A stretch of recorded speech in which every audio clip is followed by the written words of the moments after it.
Martin Mossler, Science Park Graz, ESA BIC Austria and ESA IAP Ambassador for Austria. I am about to found a startup and it should be one which addresses a real problem, meaning it should address issues such as climate change, education, mobility, possibly agriculture, health, energy. I would locate my startup right in one of these sectors because these are the sectors which really make a difference and which drive our planet. And within all these sectors, space plays a major role, and I would of course construct my company within one of these sectors using a space solution.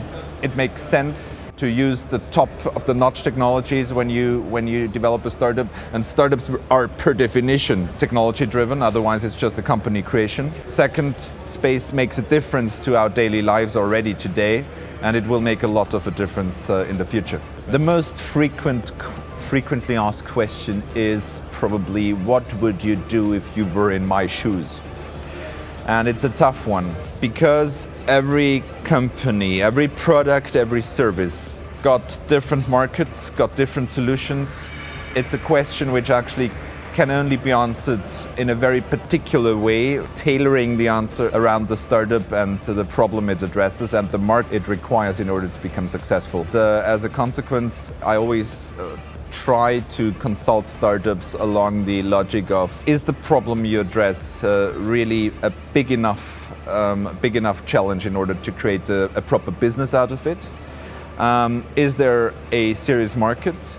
And is there proper competition? Because very rarely is there a market if there is no competition. So it's good to have a few serious players within the system which challenge you, otherwise you might be onto something which is not ready yet.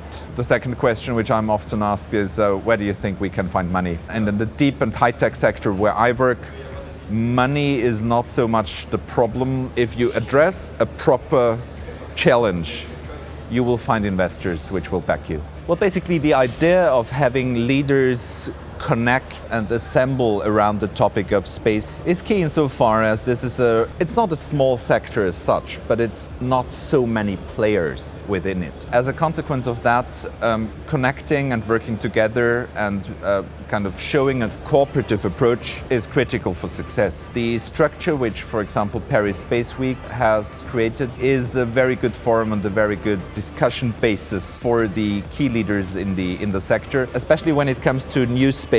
This is not a full industry yet, and there's a lot of similar players addressing similar problems and thereby working on the same and in the same market. Most new space players are well advised to cooperate and to work together, because this kind of seriously augments their chances for success. Well, basically the beautiful thing about Paris Space Week is that it connects and assembles the key players within the new space sector. It connects startups with heavyweight players and corporates. The nice interplay between the two is probably the most important criteria for success of both, because the large corporates require the innovation drive the startups deliver to them, and the startups require production capacity, capital, as well as the whole sales operations which the big ones already have in place.